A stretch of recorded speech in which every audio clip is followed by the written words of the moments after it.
ஒவ்வொரு வருடமும் 8ஆம் வகுப்பு மாணவர்கள் NMMS டேலண்ட் எக்ஸாம் எழுதுவாங்க. 2020-21 கல்வியாண்டில் நடைபெற்ற டேலண்ட் எக்ஸாம் கொஸ்டின் பேப்பர் தான் இது. பகுதி 1 பகுதி 2 இரண்டு பிரிவுகளாக இந்த எக்ஸாம் நடக்கும். பகுதி 1ல் 90 வினாக்கள் 90 நிமிடங்களுக்கு 90 மதிப்பெண்களுக்கு நடைபெறும். இந்த கொஸ்டின் பேப்பரில் நம்ம 1லிருந்து 20 வரைக்கும் நம்ம ஏற்கனவே ஆன்சர் பார்த்துட்டோம். மீதி இருக்கக்கூடிய வினாக்களுக்கு இந்த வீடியோவில் ஆன்சர் என்னன்னு பார்க்கலாம். இந்த கொஸ்டின் பேப்பரில் தமிழ் இங்கிலீஷ் 2 லாங்குவேஜ்லையுமே கொஸ்டின்ஸ் இருக்கும். 21லிருந்து நம்ம ஆன்சர் பார்க்கலாம். ஃபர்ஸ்ட் 21 என்ன கேட்டிருக்காங்க அப்படின்னா, ABC என்பது 26, 25, 24 எனவும் XYZ என்பது 3, 2, 1 எனவும் குறியிடப்பட்டால் PQR என்பது இந்த நம்பர்ஸ்ல எது வருது அப்படின்னு நம்ம கண்டுபிடிக்கணும். ஒவ்வொரு கொஸ்டின் பேப்பர்லையுமே இந்த ஆல்பபெட்டிக் ஆர்டர்ல நம்பர்ஸ் ஒவ்வொரு எழுத்துக்கும் என்னென்ன எண் வரும், இது போன்ற வினாக்கள் கண்டிப்பா இருக்கும். இப்போ A1 B2 இது போன்று Z வரைக்கும் 26 இதுபடியும் நம்ம தெரிஞ்சிருக்கணும். இசட்ல ஆரம்பிச்சு 1 2 3 A வரைக்கும் 26 இந்த மாதிரி ரிவர்ஸ் ஆர்டர்லையும் நம்ம எழுதி வைத்துக்கலாம். இந்த கொஸ்டின் பேப்பர் பின்னாடி ரஃப் ஒர்க்குக்காக பேஜஸ் இருக்கும், அதில் கூட நம்ம எழுதி வச்சுக்கலாம். இப்போ இதற்கு எப்படி ஆன்சர் பண்ணலாம்? ABC என்பது 26, 25, 24. A 26, B 25, 24. Z 1ல் ஆரம்பிச்சு இது போன்று எழுதியிருக்காங்க. XYZக்கு 3 2 1. நமக்கு என்ன கேட்கிறாங்க? PQR 11 10 9. A 26 B 25 அப்படிங்கும் பொழுது PQRக்கு P 11 Q 10 R 9. 11 10 9. PQR 9 10 11 இது போன்றும் கொடுத்துருப்பாங்க எண்கள். நம்ம அது சரின்னு நினைச்சிடக்கூடாது. இங்க A 26 அப்படிங்கும் பொழுது P 11 Q 10 R 9. 11 10 9 மூன்றாவது ஆப்ஷன் தான் கரெக்டா இருக்கும். அடுத்து 22 என்ன கேட்டிருக்காங்க? கப் ஆஃப் காஃபி என்பது COC எனவும் காஃபி இஸ் டேஸ்டி என்பது CIT எனவும் அர்த்தம் கொள்ளப்பட்டால் கிரீமி டேஸ்டி பிஸ்கட் என்பது இந்த 4ல் எது வரும்? இப்போ ஒவ்வொரு வேர்ட்லையும் ஃபர்ஸ்ட் லெட்டர் மட்டும் எழுதியிருக்காங்க. கப் ஆஃப் காஃபிக்கு COC, காஃபி இஸ் டேஸ்டிக்கு CIT, அது போல கிரீமி டேஸ்டி பிஸ்கட்டுக்கு என்ன வரும்? CTB. எந்த ஆப்ஷனா இருக்கு? 22க்கு CTB செகண்ட் ஆப்ஷனா இருக்கு. அடுத்து 23 என்ன கேட்டிருக்காங்க? AB is equal to 0, BC is equal to 2, CD is equal to 6 எனில் ABC என்னன்னு கேட்குறாங்க. இதில் ABC, Aவுக்கு 0, Bக்கு 1, Cக்கு 2 அந்த மாதிரி நம்ம எண்கள் எடுத்துக்கொள்ளும் பொழுது AB 0 × 1 0 அப்படின்னு கிடைக்குது. BC B × C 1 × 2 2, CDக்கு 2 × 3 6ன்னு கிடைக்குது. இது மூணும் நமக்கு கொடுத்துருக்காங்க. ABC என்னவா இருக்கும் அப்படின்னா A0 B1 C2 அப்படிங்கும் பொழுது இதை 3ஐயும் மல்டிபிள் பண்ணும் பொழுது நமக்கு என்ன கிடைக்குது அப்படின்னா 0ன்னு கிடைக்கும். 0ன்றது தேர்ட் ஆப்ஷன் கரெக்டா இருக்கும். இந்த வினாவிற்கு வேறு வகையில் வேறு ஆப்ஷன் ஏதாவது கரெக்ட் அப்படிங்கிற மாதிரி தோணுச்சுனாலும் நீங்க சொல்லலாம். அடுத்து 24 என்ன கேட்டிருக்காங்க? The logical right sequence of the 4 words given below. அதாவது 4 வார்த்தைகள் கொடுத்திருக்காங்க. கீழே கொடுக்கப்பட்டுள்ள 4 வார்த்தைகளின் முறையான வரிசை. இந்த 4 வார்த்தைகள்ல முறைப்படி நம்ம வரிசைப்படுத்தும் பொழுது எது ஃபர்ஸ்ட் வரும் அப்படின்னு பார்த்தோம்னா, ஃபர்ஸ்ட் புக் இருக்கு, செகண்ட் லேர்ன் பண்ணிக்கிறோம், புக்ல இருந்து நம்ம லேர்ன் பண்றோம், மூணாவதா எக்ஸாம் எழுதுறோம், நான்காவதா தான் ரிசல்ட் வரும். இப்போ இதன்படி இந்த 4 ஆப்ஷன்ல எது வருது? Book, learn, exam, result second option தான் கரெக்டா இருக்கும். அடுத்து 25 the right alphabetical order of the 4 given words. அதாவது கொடுக்கப்பட்ட 4 வார்த்தைகளின் ஆங்கில அகராதி வரிசை. கார்ப்பரேஷன், காலர், காயின், காலம். இதுல ஆல்பபெட்டிக் ஆர்டர்ல வரிசைப்படி அமைக்கணும். நம்ம இந்த 4 வார்த்தைகள்லையுமே ஃபர்ஸ்ட் லெட்டர் C தான் இருக்கு, செகண்ட் லெட்டர் O. நம்ம தேர்ட் லெட்டர் வைத்து வரிசைப்படி நம்ம அமைக்கணும். தேர்ட் லெட்டர் பார்த்தோம்னா இதுல R இருக்கு, LIL. இதுல I தான் ஃபர்ஸ்ட் வரும், IJKL, ஐக்கு அப்புறம் தான் L வருது. இப்போ இது ஃபர்ஸ்ட் லெட்டர்னு நம்ம கண்டுபிடிச்சிடும். இது ரெண்டுலையுமே L இருக்கு. இப்போ இது 2 இது 3, இது 2ல ஏதாவது 2 3 இருக்கும், நான்காவதா இதுதான் வந்திருக்கும். இப்போ இதுல 2 3 எது அப்படின்னு பார்த்தோம்னா Lக்கு அடுத்ததுதான் R வருதுங்கிறதுனால இது நான்காவதா இருக்கும். இந்த 2ல எது 2 3 அப்படின்னு பார்க்கிறோம். அடுத்த லெட்டர் பார்க்கும்பொழுது இது L இருக்கு, இங்க U இருக்கு. Lக்கு அடுத்தது தானே U வரும். அப்ப இதுதான் 2வது வார்த்தையா இருக்கும். இது 3, இது 4வது வார்த்தை. ஃபர்ஸ்ட் காயின் எழுதுறோம், அடுத்தது காலர், 3 காலம், 4 தான் கார்பரேஷன். அதன்படி பார்க்கும் பொழுது இது எந்த ஆப்ஷன் கரெக்டாக இருக்கும்? 4th ஆப்ஷன் தான் கரெக்டாக இருக்கும். அடுத்து 26, அப்ஜெக்ஷன் என்ற வார்த்தையில் உள்ள எழுத்துக்கள் மூலம் உருவாக்க இயலாத வார்த்தை. இந்த அப்ஜெக்ஷன்ல என்னென்ன எழுத்துக்கள் இருக்கோ அதை வைத்து வார்த்தைகள் உருவாக்கணும். உருவாக்க இயலாத வார்த்தை இதுல எது அப்படின்னு கண்டுபிடிக்கணும். அப்ஜெக்ட் இதுலயே தான் இருக்கு, அப்ஜெக்ட்ங்கிற வார்த்தையை உருவாக்க முடியும். NET நெட், NET இருக்கு இதுலயே தான். JETயும் இருக்கு. இந்த காஷன் இந்த வார்த்தை தான் இதுல உருவாக்க இயலாததா இருக்கும். இதுல CAU இருக்கு, CA இல்ல U இல்ல. இப்போ இந்த வார்த்தை தான் உருவாக்க இயலாது. அடுத்து 27 என்ன கொடுத்திருக்காங்க? Identify the meaningful word in the following shuffled word. அதாவது ஒரு வார்த்தையை வந்து எழுத்துக்களை மாற்றி கொடுத்துருக்காங்க. NESCOD என்ற மாற்றி அமைக்கப்பட்ட எழுத்துக்கள் மூலம் உருவாக்கப்படும் அர்த்தமுள்ள வார்த்தை. இதிலிருந்து நம்ம ஒரு அர்த்தமுள்ள வார்த்தை உருவாக்கணும் அப்படின்னா நமக்கு இந்த 4 ஆப்ஷன்ல பார்த்தோன்னே நம்ம கண்டுபிடிச்சிடலாம். செகண்ட் SECOND இந்த ஆப்ஷன் தான் கரெக்டாக இருக்கும். இந்த எழுத்துக்கள் வைத்து செகண்ட் தான் நம்ம உருவாக்க முடியும். அடுத்து 28, the 4th letter to the right of the 5th letter from the starting in the English alphabets is. இந்த 4ல எது வரும்? அதாவது ஆங்கில எழுத்து வரிசையில் 5வது எழுத்திலிருந்து வலது பக்கம் உள்ள 4வது எழுத்து. ஆங்கில எழுத்துக்கள் இந்த வரிசையில இருக்கு அப்படின்னா நமக்கு 5வது எழுத்து அப்படிங்கும் பொழுது 5வது எழுத்து E. 5வது எழுத்திலிருந்து வலது பக்கம் உள்ள 4வது எழுத்து 1 2 3 4. வலது பக்கம் 4வது எழுத்தா என்ன இருக்கு? I. எந்த ஆப்ஷன் கரெக்டாக இருக்கும் அப்படின்னா செகண்ட் ஆப்ஷன் கரெக்டாக இருக்கும். அடுத்து 29, the number of sevens preceded by 9 and also followed by 6 in the series. ஒரு தொடர் கொடுத்துருக்காங்க. இந்த எண் தொடரில் 9ஐ தொடர்ந்து மற்றும் 6ஐ பின்னதாக கொண்ட ஏழுகளின் எண்ணிக்கை. 9ஐ தொடர்ந்து அப்படின்னா என்ன அர்த்தம்? 9க்கு அப்புறம் இருக்கக்கூடிய 7, 6ஐ பின்னதாக கொண்ட ஏழுகளின் எண்ணிக்கை. அதாவது 6 7க்கு அப்புறம் இருக்கணும். 9ஐ தொடர்ந்து 7 இருக்கணும், 7க்கு அடுத்தது 6 இருக்கும். இது போன்று மொத்தம் எத்தனை ஏழுகள் இருக்கு அப்படின்னு நம்ம கண்டுபிடிக்கணும். 9ஐ தொடர்ந்து 6க்கு முன்னதாக உள்ள ஏழுகளின் எண்ணிக்கை. இந்த மாதிரி 9 7 6 இருக்கக்கூடியது 1 மட்டும்தான் இருக்கு. நம்ம ஏழுகளின் எண்ணிக்கைன்னு உடனே 1 2 3ன்னு போட்டக்கூடாது. இது போன்று ஏழுகளின் எண்ணிக்கை 9 முன்னதாகவும் 6 பின்னதாகவும் உள்ள ஏழுகளின் எண்ணிக்கைன்னு பார்த்தோம்னா ஒரே ஒரு 7 மட்டும்தான் இருக்கு. எந்த ஆப்ஷன் கரெக்டாக இருக்கும் அப்படின்னா ஃபர்ஸ்ட் ஆப்ஷன் கரெக்டாக இருக்கும். அடுத்து 30, கீழ்காணும் எண்களில் பெரிய எண் எது? அதாவது பெரியது எதுன்னு கேட்குறாங்க. Which of the following is the greatest number? 30வது கணக்கு தான் எழுதியிருக்கேன்.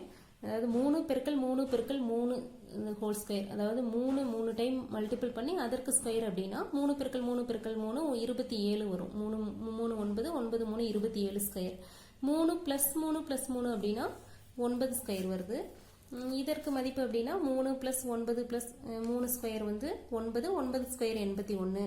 இது 3 + 3 6, 6 ஸ்கொயர். 6 ஸ்கொயரோட ஸ்கொயர் அப்படின்னா 6 ஸ்கொயர் 36, 36க்கு ஸ்கொயர். இதில் வந்து நம்ம ஒவ்வொன்றுக்குமே போட்டு பார்க்க தேவையில்லை. இதில் பெரிய எண் எது அப்படின்னு கண்டுபிடிச்சோம் அப்படின்னா 9 ஸ்கொயர் இது ரெண்டுலையும் பார்க்கும்போது இது கண்டிப்பாக இருக்காது. 27 ஸ்கொயர் 36 ஸ்கொயர் பார்க்குறோம். இப்போ இந்த எண் டோட்டல் பண்ணோம்னா 81 90 93 தான் வருது. இப்போ இந்த 2 எண்ணில் தான் பெரிய எண்ணாக இருக்கும். இப்போ இது 27 ஸ்கொயரும் வராது, 93 வராது. அப்போ எது வரும் கரெக்டாக? 36 ஸ்கொயர். அதாவது 36 2 டைம் மல்டிபிள் பண்ணும் பொழுது தான் அதுதான் மிகப்பெரிய மதிப்பாக இருக்கும். இதுக்கு 4th ஆப்ஷன், அதாவது 3 + 3 ஹோல் ஸ்கொயர் இது ஹோல் ஸ்கொயருக்கு இந்த மதிப்பு தான் இருக்கிறதுலேயே பெரிய எண்ணாக இருக்கும். அடுத்து 31st, அதாவது 31வது கொஸ்டின் என்ன கொடுத்துருக்காங்க? A student ranked 12th from the top and 23rd from the bottom in a class. The number of students in the class is.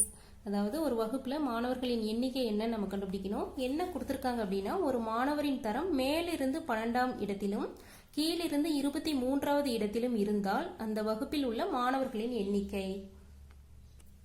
இது போன்ற வினாக்களுக்கு நம்ம ஒரு சின்ன எக்ஸாம்பிள் போட்டு பார்க்கலாம்.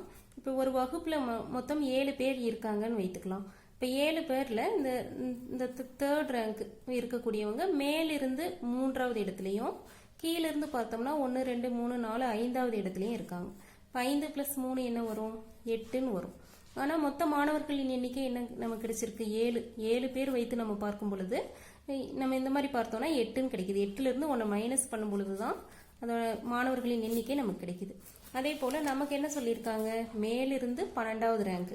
ஒரு வகுப்பில் ஒரு மாணவன் வந்து மேலிருந்து 12வது ரேங்காக இருக்காங்க, கீழிருந்து 23வது ரேங்காக இருக்காங்க.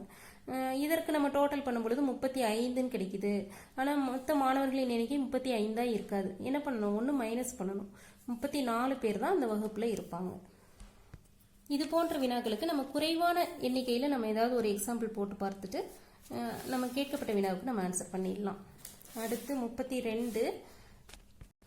இந்த நாட்கள் கண்டுபிடிக்கிற கணக்குகளும் கேள்விகளும் கண்டிப்பாக கேட்பாங்க. If the day before yesterday was Friday then the day after tomorrow is. அதாவது நேற்றைய தினத்திற்கு முந்தைய தினம் வெள்ளிக்கிழமையாக இருந்தால் நாளைய மறுநாள் என்ன? நேற்றைய தினத்திற்கு முன்தினம், அதாவது முந்தா நாள்னு சொல்லுவோம் இல்லையா? நேற்றைய தினத்திற்கு முன்தினம் வெள்ளிக்கிழமைன்னு சொல்லிட்டாங்க. அப்போ நேற்று என்ன கிழமையா இருந்திருக்கும்? சனிக்கிழமையா இருந்திருக்கும். இன்று ஞாயிற்றுக்கிழமையா இருக்கும். நாளை திங்கட்கிழமை, நாளை மறுநாள் செவ்வாய்க்கிழமையா இருந்திருக்கும். இப்போ கேட்கப்பட்டதுக்கு என்ன ஆன்சர் வந்திருக்கும் அப்படின்னா டியூஸ்டே, செவ்வாய்க்கிழமைங்கிறதா கரெக்டாக இருக்கும். The day after tomorrow is Tuesday. அடுத்து 33. A man starts walking from his home northward a distance of 30 meters. He then took a half turn towards right. The direction in which he walks now is southeast, northwest, northeast, southwest. இந்த 4 டைரக்ஷனில் எது வருதுன்னு பார்க்கணும். அதாவது ஒரு மனிதர் வந்து வீட்டில இருந்து வடக்கு திசை நோக்கி 30 கிலோமீட்டர் தூரம் நடக்கிறாரு. அதன் பின்னர் வலது பக்கமாக 40 டிகிரி கோணத்தில் திரும்புகிறார் எனில் அவர் நடந்து கொண்டிருக்கும் திசை, இப்போ எந்த திசையில் அவர் நடந்துட்டு இருப்பாரு அப்படின்னு நம்ம கண்டுபிடிக்கணும். ஒரு மனிதர் அவரது வீட்டிலிருந்து வடதிசை நோக்கி, இப்போ அவர் வீடு எங்கே இருக்குது அப்படின்னா வடதிசை நோக்கி எத்தனை கிலோமீட்டர் தூரம் நடக்கிறாரு? 30 கிலோமீட்டர். இங்கிருந்து இது வரைக்கும் 30 கிலோமீட்டர் தூரம் நடந்தார். அதன் பின்னர் வலது பக்கமாக வடதிசை நோக்கி போகும் பொழுது வலது பக்கம் அப்படிங்கும் பொழுது கிழக்கு பக்கமாக இருக்கும். அதன் பின்னர் வலது பக்கமாக 45 டிகிரி கோணத்தில் திரும்புகிறார். ஃபுல்லாக டேர்ன் பண்ணலை, கரெக்டாக 45 டிகிரி மட்டும் திரும்புகிறார். இப்போ இது ஃபுல்லாக திரும்பினா 90 டிகிரி அப்படிங்கும் பொழுது கிழக்காக இருக்கும். 45 டிகிரி மட்டும் அப்படிங்கும் பொழுது வடக்கு திசை நோக்கிட்டு இருக்கிறவர் வந்து 45 டிகிரி திரும்பும்போது இது என்ன திசையில் இருப்பார் அப்படின்னு நம்ம கண்டுபிடிக்கணும். திரும்பி நடக்கிறாரு, அவர் எந்த திசையில் நோக்கி நடந்துகிட்டு இருக்காரு? இது என்ன திசை? வடக்கு கிழக்குக்கு இடைப்பட்ட திசை வடகிழக்கு. அவர் நடந்து கொண்டிருக்கும் திசை தான் கேட்குறாங்க. வடகிழக்கு அப்படிங்கிறது தான் கரெக்டாக இருக்கும். வடகிழக்கு, 3rd ஆப்ஷன் கரெக்டாக இருக்கும். North east. அடுத்து 34th என்ன கொடுத்துருக்காங்கன்னு பார்க்கலாம். இதுவும் திசை பற்றிய கணக்கு தான். A boy rode his bicycle northwards, then turned left and rode 1 kilometer and again turned left and rode 2 kilometers. He found himself exactly 1 kilometer west of starting point. The distance traveled by the boy in the northern direction is 3 kilometers, 1 kilometers, 2 kilometers, 4 kilometers. ரொம்ப சிம்பிளான question தான்.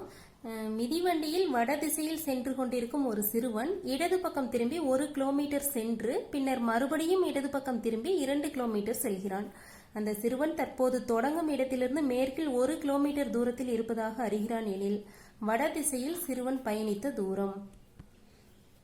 திசைகள் வரைஞ்சிருக்கோம். இப்போ இதில் வந்து வட திசையில் ஒரு சிறுவன் வந்து சைக்கிளில் போயிட்டு இருக்கான். இப்போ இங்கிருந்து ஆரம்பித்து ஒரு சிறுவன் வடதிசையை நோக்கி வடதிசையில் சென்று கொண்டிருக்கும் ஒரு சிறுவன் இடது பக்கம் திரும்பி 1 கிலோமீட்டர் சென்று, இங்கிருந்து வடதிசை போயிட்டு இடது பக்கம் இந்த டிஸ்டன்ஸ் அவங்க கொடுக்கல, வடக்கு திசை போயிட்டு இருக்கான், திடீர்னு இடது பக்கம் 1 கிலோமீட்டர் தூரம் போகிறான். மறுபடியும் சென்று பின்னர் மறுபடியும் இடது பக்கம் திரும்பி 2 கிலோமீட்டர். இப்போ வடக்கு பக்கம் போறவங்க இடது பக்கம் அப்படின்னா மேற்கு திசையா இருக்கும், மறுபடியும் இடது பக்கம் அப்படிங்கும் பொழுது தெற்கு திசையா இருக்கும். 2 கிலோமீட்டர் தூரம் இந்த இடத்துல வந்து நிற்கிறாங்க. சிறுவன் தற்போது தொடங்கும் இடத்திலிருந்து மேற்கில் 1 கிலோமீட்டர் தூரத்தில் இருப்பதாக அறிகிறான் எனில், இங்கிருந்து வடக்கு திசை போயிட்டு இருந்துட்டு 1 கிலோமீட்டர் இடது பக்கம், மறுபடியும் இடது பக்கம் திரும்பி 2 கிலோமீட்டர் இந்த இடத்துல வந்து நின்னா தொடங்கின திசையிலிருந்து நிற்கக்கூடிய இடம் வந்து 1 கிலோமீட்டர் தூரம் அப்படின்ட்டு அவன் ஃபீல் பண்றான். இங்கிருந்து இது வரைக்கும் 1 கிலோமீட்டர் அப்படின்னா இந்த 3 அளவுகள் கொடுத்துருக்காங்க. வடக்கு திசையில எவ்வளவு தூரம் பயணித்திருப்பான் அப்படிங்கிறத நம்ம கண்டுபிடிக்கணும். நம்ம இது பார்த்தா ஒரு ரெக்டாங்கிள் ஷேப்ல தானே இருக்கு. இங்கிருந்து இவ்வளவு தூரம், மறுபடியும் 1 கிலோமீட்டர் திரும்பி, மறுபடியும் இடது பக்கம் 2 கிலோமீட்டர் இருந்தாங்க. இங்க ஆரம்பத்துல இருந்து இங்க 1 கிலோமீட்டர் அப்படின்னு பார்த்தோம்னா இதுவும் 1 கிலோமீட்டர், இதுவும் 1 கிலோமீட்டர், இது 2 கிலோமீட்டர். ஸ்ட்ரெயிட்டா தானே வந்திருப்பாங்க. அப்ப இது 2 கிலோமீட்டர். கண்டிப்பா இது எத்தனை கிலோமீட்டரா இருந்திருக்கும்? 2 கிலோமீட்டரா தான் இருந்திருக்கும். சிறுவன் வடதிசையில் பயணித்த தூரம் அப்படின்னு பார்த்தோம்னா எத்தனை கிலோமீட்டர்? 2 கிலோமீட்டர். தேர்ட் ஆப்ஷன் கரெக்டாக இருக்கும். அடுத்து 35 என்ன கொடுத்துருக்காங்க? A man has rupees 6,400 in 10 rupees. அடுத்து 35 என்ன கொடுத்துருக்காங்க? A man has rupees 6,400 in 10 rupee, 50 rupee and 100 rupee notes of equal denomination. The total number of notes are. அதாவது ஒரு மனிதர்கிட்ட 6,400 ரூபாய் இருக்கு. அந்த 6,400 எப்படி இருக்கு அப்படின்னா 10 ரூபாய், 50 ரூபாய் மற்றும் 100 ரூபாய் நோட்டுகளாக சம எண்ணிக்கையில் வைத்திருந்தார். ஒவ்வொரு நோட்டுமே சம எண்ணிக்கையில இருக்கு. அவரிடம் இருந்த மொத்த நோட்டுகளின் எண்ணிக்கை. ரொம்ப எளிமையான கொஸ்டின் தான். ஒருத்தர்கிட்ட வந்து 6,400 ரூபாய், மொத்த தொகை வந்து 6,400 ரூபாய் இருக்கு. எண்ணிக்கைன்னு பார்த்தோம்னா இப்போ 10 ரூபாய் நோட்டு என்னென்ன நோட்டுகள் வைத்திருக்காரு அப்படின்னா 10, 50, 100 இந்த நோட்டுகள் வைத்திருக்காரு. இப்போ ஒவ்வொரு நோட்டுகளோட எண்ணிக்கையும் சமம் சொல்லியிருக்காங்க. அதாவது சம எண்ணிக்கையில் வைத்திருக்காரு அப்படின்னு சொல்லியிருக்காங்க. இப்போ ஒவ்வொரு நோட்டுகளும் எக்ஸ் எண்ணிக்கை வந்து எக்ஸ்ன்னு எடுத்துக்கிறோம். இப்போ 10 ரூபாய் நோட்டு வந்து மொத்தம் எக்ஸ் எண்ணிக்கையில் இருக்கு, 50 ரூபாய் நோட்டு எக்ஸ் எண்ணிக்கையில் இருக்கு, 100 ரூபாய் நோட்டு எக்ஸ் எண்ணிக்கையில் இருக்கு அப்படின்னு நம்ம எடுத்துக்கிறோம். சம எண்ணிக்கைங்கிறதுனால மூணுக்குமே சேர்த்து எக்ஸ்ன்னு எடுத்துக்கிறோம். இப்போ 10 ரூபாய் நோட்டு எக்ஸ் அப்படின்னா 10x பிளஸ், அதாவது 10 இன்ட்டு இது நமக்கு தெரியாது இந்த எண்ணிக்கை, 10 into X plus 50 into X plus 100 into X. இந்த மூன்றையும் கூட்டும் பொழுது அவர்கிட்ட இருந்த மொத்த எண்ணிக்கை கிடைச்சிரும் 6,400 ரூபாய். 100 பிளஸ் 50 பிளஸ் 60 160 எக்ஸ் தான் எவ்வளவு? 6,400. அப்போ எக்ஸ் ஈக்குவல் டு 6,400 பை 160 போட்டோம்னா 0 கேன்சல் ஆகி 4, 16, 64, 0, அதாவது 40 அப்படின்னு கிடைக்குது நமக்கு. இந்த 40 அப்படிங்கிறது வந்து 10 ரூபாய் நோட்டுகளின் எண்ணிக்கை, 50 ரூபாய் ஒவ்வொரு நோட்டுகளோட எண்ணிக்கை. இப்போ 10 ரூபாய் நோட்டு 40 இருக்கு, அதே போல 50 ரூபாய் நோட்டு ஒரு 40 இருக்கு, 100 ரூபாய் நோட்டு ஒரு 40 இருக்குது. அப்போ மொத்தம் எத்தனை நோட்டுகள் இருக்கும் அவர்கிட்ட? 40 பிளஸ் 40 பிளஸ் 40 120 நோட்டுகள் மொத்தம் இருக்கும் அவர்கிட்ட. அதுதான் கொஸ்டின் கேட்டிருக்காங்க. அவரிடம் இருந்த மொத்த நோட்டுகளின் எண்ணிக்கை தான் கேட்டாங்க, 120. நம்ம செக் பண்ணி பார்த்துக்கலாம். நம்ம எக்ஸுங்கிறது வந்து ஒவ்வொரு நோட்டுக்கட்டுகளின் எண்ணிக்கைன்னு எடுத்தோம் இல்லையா? அப்போ எக்ஸுங்கிறது 10 இன்ட்டு 40, 10x அப்படின்னா 10 இன்ட்டு 40, 50 இன்ட்டு 40, 100 இன்ட்டு 40, இதெல்லாம் நம்ம சுருக்கும் பொழுது 6,400 ரூபாய் கிடைக்குது அப்படிங்கிறத நம்ம செக் பண்ணி பார்த்துக்கலாம்.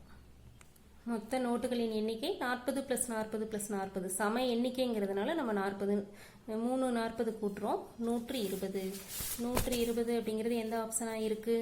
ஃபர்ஸ்ட் ஆப்ஷன் 120ங்கிறது கரெக்டா இருக்கும்.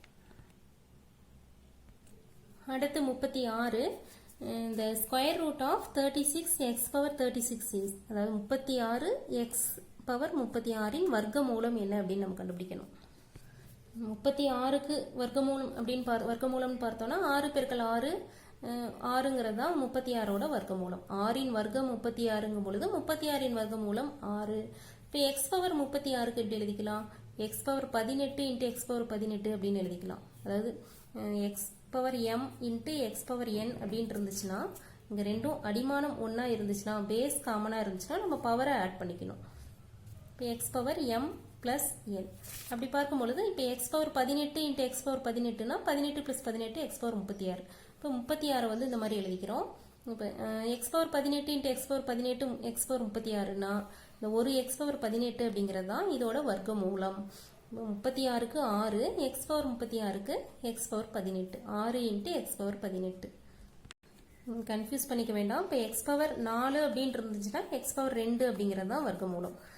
எக்ஸ் பவர் 12 அப்படின்னா இதில் பாதி எக்ஸ் பவர் 6. இந்த மாதிரி பவரில் இருக்கிறதுக்கு வர்க்கமூலம் கண்டுபிடிக்கணும் அப்படின்னா அங்கே என்ன இருக்கோ அதில் பாதி எடுத்து எழுதிக்கணும். அதாவது 2ஆல் வகுத்து எழுதுறது தான் அதோட வர்க்கமூலமாக இருக்கும். அடுத்து 37 என்ன கொடுத்துருக்காங்க? ஆல் த சைல்ட் ஆர் மென் மற்றும் all the men are women எனில் இந்த 4ல் எது வரும் அப்படின்னு நம்ம கண்டுபிடிக்கணும். மிகவும் எளிமையான வினா தான். இது போன்ற வினாக்களுக்கு இந்த மாதிரி நம்ம வெண்படம் வரைந்து எளிமையாக ஆன்சர் கண்டுபிடிச்சிடலாம்.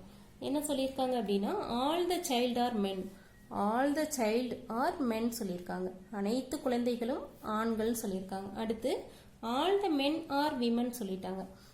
All the men are women இது போன்று நம்ம போட்டுக்கணும். இந்த 4 ஆப்ஷன்ல எது கரெக்டாக இருக்கும்? All the men R child, all the men R child, all the men child இல்லை. இப்போ இதில் இருக்கிறது இதில் இல்லை அப்படிங்கும்பொழுது ஃபர்ஸ்ட் ஆப்ஷன் கரெக்ட் கிடையாது, தவறு. Second option all the women are child, all the women are child சொல்லியிருக்காங்க. அப்போ இதுவும் தவறு. All the child are women சொல்லியிருந்தோன்னா சரியாக இருக்கும். ஆல் த விமன் ஆர் சைல்டுன்னு சொல்லியிருக்காங்க. இந்த பெரிய வட்டத்தை சொல்லி சிறிய வட்டம் சொல்லும் பொழுது அது தவறாக இருக்கும். ரெண்டும் தவறு. 3 all the women are men, all the women are men இதுவும் தவறு. தேர்ட் ஆப்ஷனும் தவறு. ஃபோர்த் ஆப்ஷன் என்ன கொடுத்துருக்காங்க? All the child are women, all the child are women, all the child வந்து விமனுக்குள்ளே தானே இருக்காங்க. அப்போ இதுதான் கரெக்டாக இருக்கும். ஃபோர்த் ஆப்ஷன் கரெக்டாக இருக்கும். இந்த 37வது கொஸ்டினுக்கு என்ன கரெக்டாக இருக்கும் அப்படின்னா all the child are women. வெண்படம் இது போன்ற வினாக்களுக்கு அந்த வெண்படம் வரைய தெரிஞ்சுக்கணும். எளிமையாக கண்டுபிடிச்சிடலாம் நம்ம. ஓகே கண்ணுங்களா, இந்த எக்ஸாமுக்காக ப்ரிப்பேர் பண்ணுற ஸ்டூடெண்ட்டு இந்த மாடல் கொஸ்டின் பேப்பர்லாம் எப்படி கேட்பாங்க அப்படின்னு ஒரு ஐடியாவுக்காக பார்த்துட்டு இது போன்ற வெவ்வேறு வினாக்களுக்கு நீங்கள் ப்ராக்டிஸ் பண்ணணும். 2019 அந்த மேட் எக்ஸாம் பேப்பர் அதோட லிங்க்கு, இந்த எக்ஸாம் டீட்டெயில்ஸ் வீடியோவோட லிங்க்கு எல்லாமே டிஸ்கிரிப்ஷனில் கொடுக்குறேன். அதை பார்த்து நீங்கள் தெரிஞ்சுக்கலாம். இதில் மீதி இருக்கக்கூடிய வினாக்களுக்கு நம்ம அடுத்த வீடியோவில் ஆன்சர் பார்க்கலாம். தேங்க்யூ.